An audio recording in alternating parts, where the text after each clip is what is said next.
Phase से 4 गुना ज्यादा राशि को मंजूरी दी गई है। ये तो आपका विषय है, ताली बजा सकते हैं।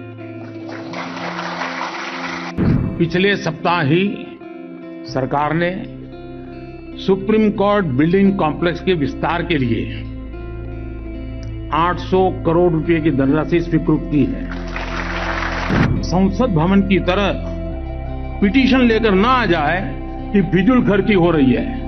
2024 का वर्ष हमारे लिए बहुत ही खास होने वाला है। इस साल हमारे संविधान को 75 साल पूरी हो चुके हैं। इसके साथ ही देश के सर्वोच्च न्यायालय ने भी 75 साल की जर्नी स्टार्ट कर दी है। इसके साथ ही सुप्रीम कोर्ट के डायमंड जुबली की शुरुआत हो चुकी है। इस मौके पर हमारे Chief Justice of India DY Chandrachud ji और हमारे प्रधानमंत्री मोदी जी ने कुछ बातें की जो हमारे लिए बहुत ही ज्यादा महत्वपूर्ण हो जाती है। इन बातों को जानना हमारे लिए बहुत ही ज्यादा महत्वपूर्ण हो जाता है। इस विशेष अवसर पर दोनों के द्वारा ही इंक्लूजन की बात की गई। दोनों ने समावेशन को बढ़ावा देने की बात की। इन्होंने कहा है कि हमारी सोसाइटी में हर वर्ग, चाहे वो OBC हो, SC हो, चाहे ST हो, चाहे महिला हो, चाहे डिसेबल हो, हर वर्ग में मार्जिनलाइज पिछड़ा हुआ सेक्शन होता है और इनका समावेशन, इनका इंक्लूजन होना बहुत ही ज़्यादा महत्वपूर्ण है। हमारे समाज में जो लाइन में सबसे पीछे खड़े हैं, उनके पास में न्याय की पहुँच होनी चाहिए, उनके पास न्याय का एक्सेस होना जरूरी है। जहाँ हम ईज ऑफ डूइंग बिजनेस की बात करते हैं, जहाँ हम ईज ऑफ लिविंग की बात करते हैं, इसके साथ साथ ईज ऑफ जस्टिस भी होना चाहिए। ईज ऑफ जस्टिस को बढ़ाने के लिए टैग का भी यूज किया जा सकता है।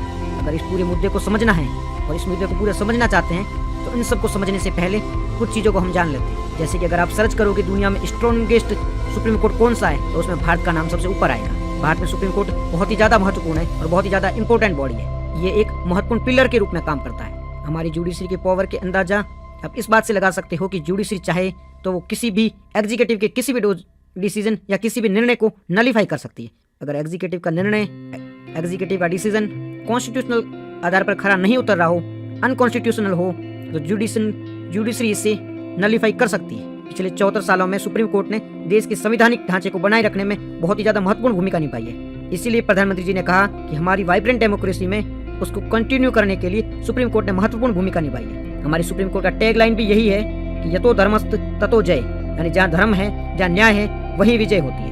इस बात को सुप्रीम कोर्ट ने सही मायने में सिद्ध किया। इस विशेष अवसर पर चीफ जस्टिस ऑफ इंडिया द्वारा कुछ बातें की गई है, इससे हमारे लिए जानना बहुत ही ज्यादा जरूरी है। पहली बात में सुप्रीम कोर्ट के चीफ जस्टिस ने कहा कि हमें एडजोर्नमेंट कल्चर से बचना चाहिए और हमें प्रोफेशनलिज्म की ओर बढ़ना चाहिए। इनमें इनका साफ इशारा था कि हमें रूल ऑफ लॉ को बनाए रखना चाहिए। जहाँ न्याय की बात होनी चाहिए, जहाँ न्याय में डिले है उसे कम किया जाना चाहिए। इस बात पर इन्होंने विशेष फोकस किया। इसके बाद इन्होंने कहा कि सुनवाई के दौरान मौखिक आर्ग्यूमेंट से बचना चाहिए और इसके स्थान पर फैक्ट पर ध्यान दिया जाना चाहिए। तो सुनवाई के दौरान मौखिक आर्ग्यूमेंट बहुत ही ज्यादा चलते हैं, फैक्ट पर कम ध्यान दिया जाता है, जिससे क्या होता है, सुनवाई में टाइम बहुत ही ज्यादा लगता है, जुडिशरी डिले होती है, जस्टिस में डिले होता है। इस बात पर इन्होंने जोर देते हुए कहा कि जस्टिस में डिले है उसे कम किया जाना चाहिए, because justice delay is equal justice deny, और इसे खत्म करना बहुत ही ज्यादा जरूरी है। इन्होंने तीसरा तर्क देते हुए कहा कि पिछड़े वर्ग से आने वाले लोगों के लिए, पिछड़े वर्ग से आने वाले लोग जो लीगल सर्विस में आना चाहते हैं, उनके लिए लेवल प्लेइंग फील्ड बनानी चाहिए ताकि वो भी लीगल सर्विस में आ सके तो अपना योगदान दे सके। इस बात को आगे बढ़ाते हुए उन्होंने कहा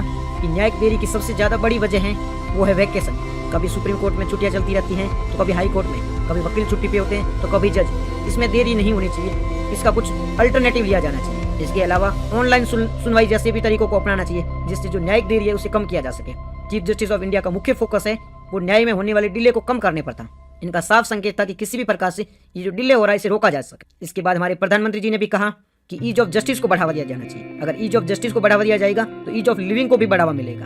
PM ने कहा कि सुप्रीम कोर्ट के द्वारा जो इंपॉर्टेंट जजमेंट दिए गए हैं, जैसे कि AK Gopalan case, Shankari Prasad case, Berubari case, Kesavananda case, Indira Sawhney case, SR Bommai case, Puttaswamy case, इन सब केस की तारीफ करते हुए प्रधानमंत्री जी ने कहा कि इन जजमेंट के माध्यम से इसकी जो व्यवस्था है उसे बनाए रखने में हमारे सुप्रीम कोर्ट ने बहुत ही महत्वपूर्ण भूमिका निभाई है। इसके बाद प्रधानमंत्री जी ने कहा कि आसपास के देशों में जिस प्रकार से मिलिट्री रूल लग गया था, सैन्य शासन लग गया था, बट ये भारत में देखने को नहीं मिला। इसकी सबसे बड़ी वजह है कि सुप्रीम कोर्ट ने लोकतंत्र को बनाए रखा। सुप्रीम कोर्ट ने कभी एग्जीक्यूटिव को हावी नहीं होने दिया, ना ही उनकी तानाशाही चलने दी। इसके साथ साथ इस महत्वपूर्ण अवसर पर कुछ पहले भी की गई, जैसे कि digital supreme court report platform.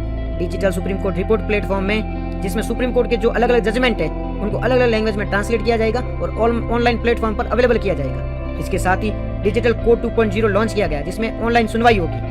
इसके बाद में प्रधानमंत्री जी ने कहा कि सुप्रीम कोर्ट की जो बिल्डिंग है उसे भी एक्सपेंड किया जाएगा। तो एक बहुत महत्वपूर्ण अवसर था और इस पे महत्वपूर्ण बातें की गई है। इस सबको आप ध्यान में रख सकते हो और अपने आंसर्स में यूज कर सकते हो। तो आज के डिस्कशन में इतना ही था।